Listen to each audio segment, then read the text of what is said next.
Welcome back to Terror by the Bay. I'm David. All right, I'm going back to an article published on December 16th, 2024 in Newsweek, where Joe Biden tells Kamala Harris, "You're not going anywhere after the loss."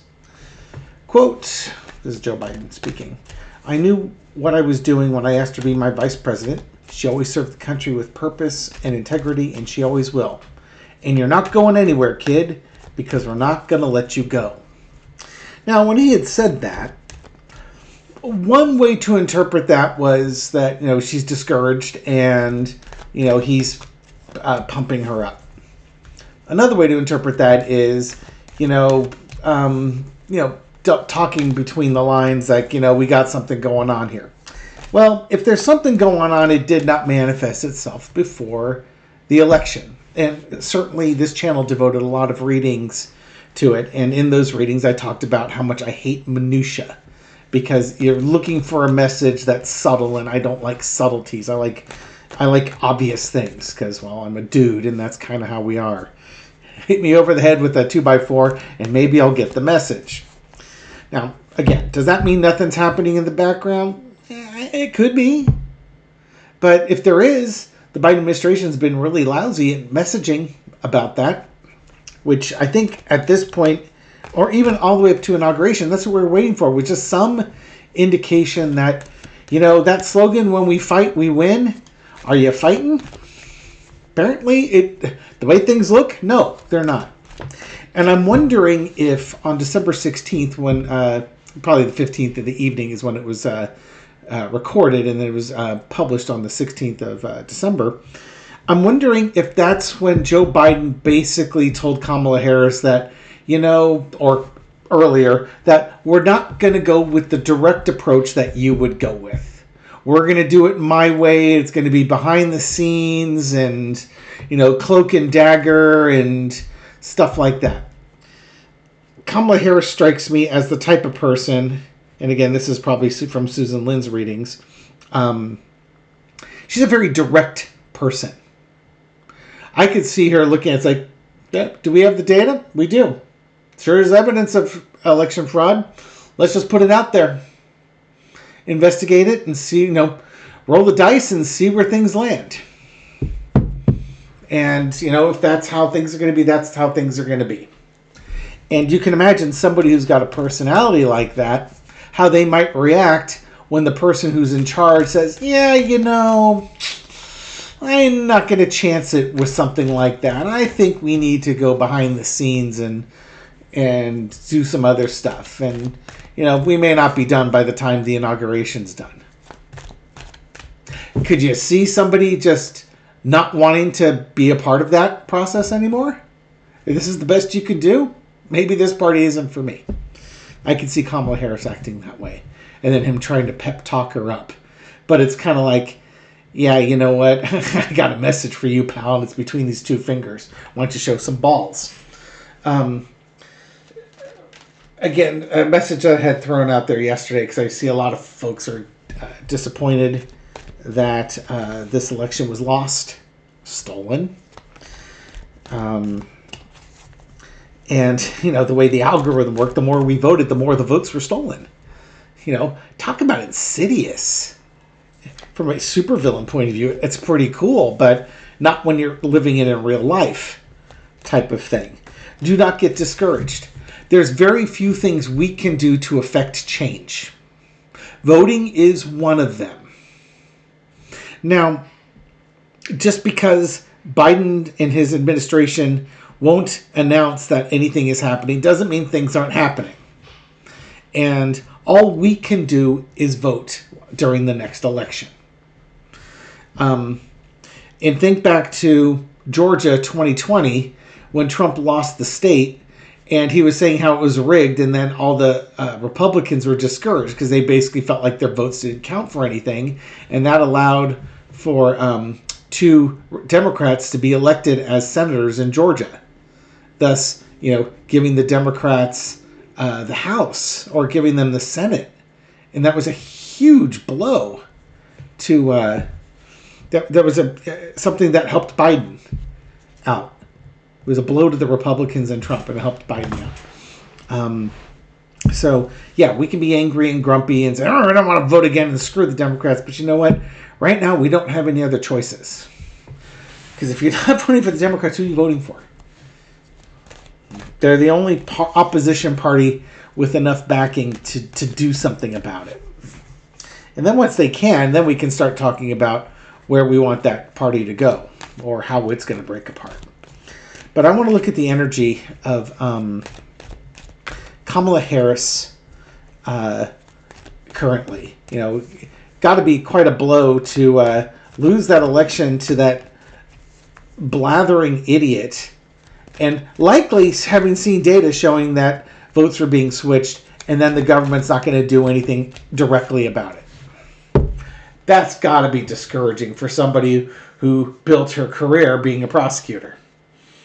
Built her career, grew up in a house of accountability and watching other people cheat and not be held to account. Entertainment purposes only. Come on down. Energy around Kamala Harris. 3 of Wands, preparing her next actions. She's mulling over what she's going to do next. You know, Gavin Newsom's not going to be the governor of California for much longer. And if she's not going to be in the Oval Office, well, that might be a good path for her to go. Crossed with the victory. This is not, my brother would say, oh, obviously this was the lost card. No, it wasn't.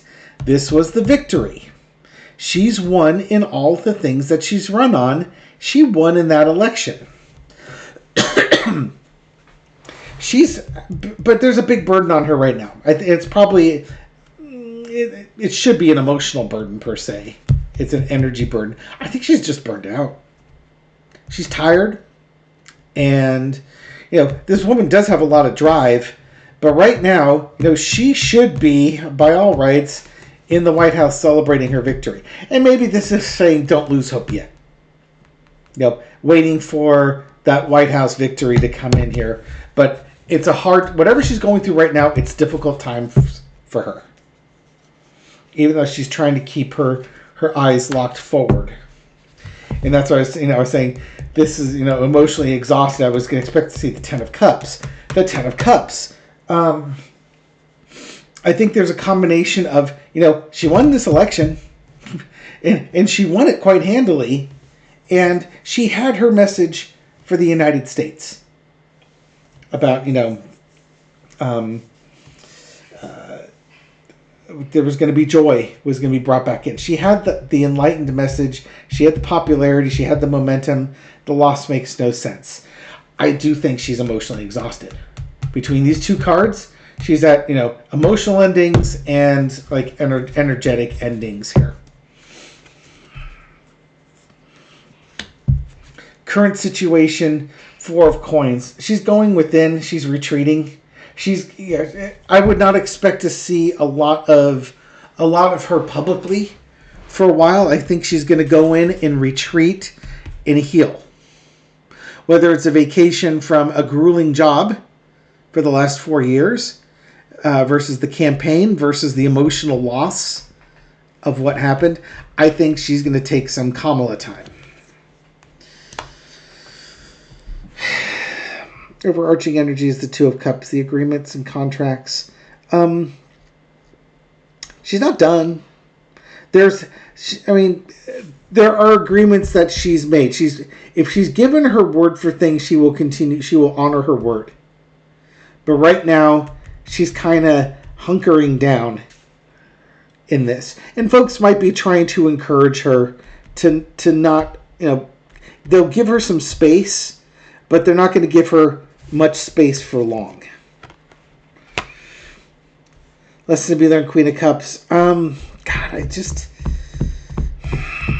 She just seems like she's going to be shut down for a while. I don't blame her.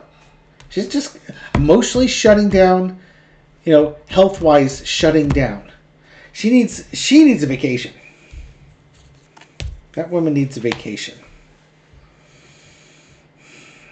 Outcome is the 3 of Pentacles.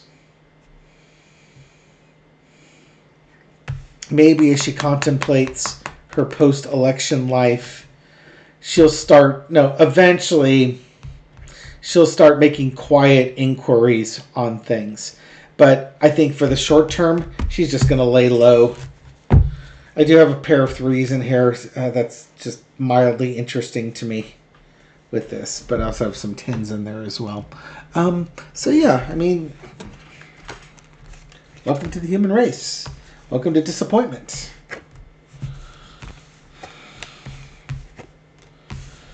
And, you know, I was watching one thing, and this might help you feel a little bit better. A lot of Trump's executive orders are kind of like wish lists. They aren't laws. They're just things that he wants done. But they can be challenged in court. Kind of like, you know, trying to take away birthright citizenship. Immediately got challenged in court by like 14 different states. Now, the mass pardon of the January 6th crew by executive order, that's not something that that can be challenged in the courts, at least not to my understanding. Sent my brother a screenshot. Apparently, Enrique Tarrio got released. So instead of serving 22 years, he is now out.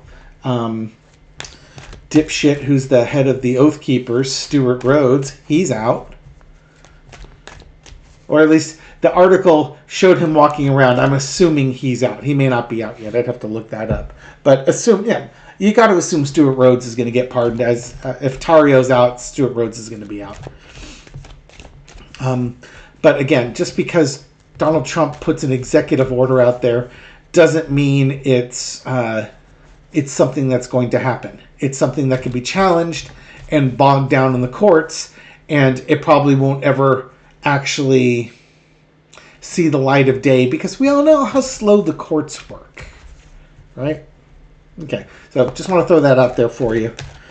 All is not lost. All is just going to be grinding to a halt. It's throwing sand into the gears and grinding things to a halt so that his worst tendencies aren't implemented.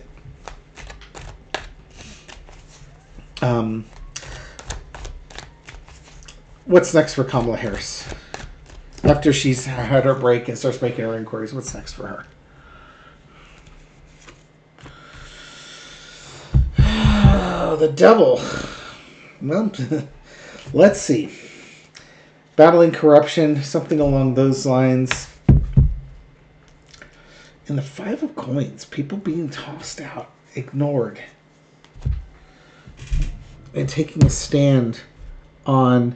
She's going to start taking a stand on, or she's going to be a force behind the scenes on, this is going to be the immigration. There's got to be the immigration thing. You know, Trump's worst tendencies about, you know, fear the stranger, fear the immigrant. You know, the Christ-like teachings tell you to embrace these people, bring them in, feed them, wash their feet, that sort of thing. The Trump way is to toss them out. So I think she's going to do some social justice stuff coming on here. Yeah, right now, in the past, she had that burden that was the underlying energy in the previous reading.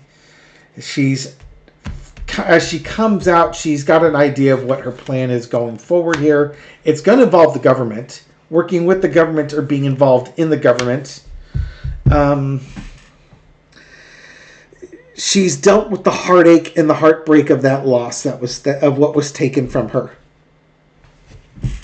And kind of dealing with that loss has toughened her up, as if that woman needed to be toughened up anymore. And it's kind of adjusted her values a little bit, or adjusted her expectations. That's an interesting one. It could very well be that this loss softens her up. It toughens her up, but it might soften her up too. In other words, you know, she has high expectations for people. And maybe as part of her healing, she has to lower her expectations for people, especially for herself. That you don't always win. The good guys don't always win. The white hats don't always win. And you have to adjust your expectations for the landscape that's out there. That is not the message that I want to communicate to folks, but that's the message that I'm getting, at least as I interpret those cards. So If I'm accurate with that, I'm sure her staffers will appreciate it. It'll humanize her a little bit. 'Cause she works them hard. She has high expectations. She expects no less from them that she would herself put out. But maybe she lowers that bar a little bit so that you don't discourage the people working with you. And by I think she's got the personality that they love her.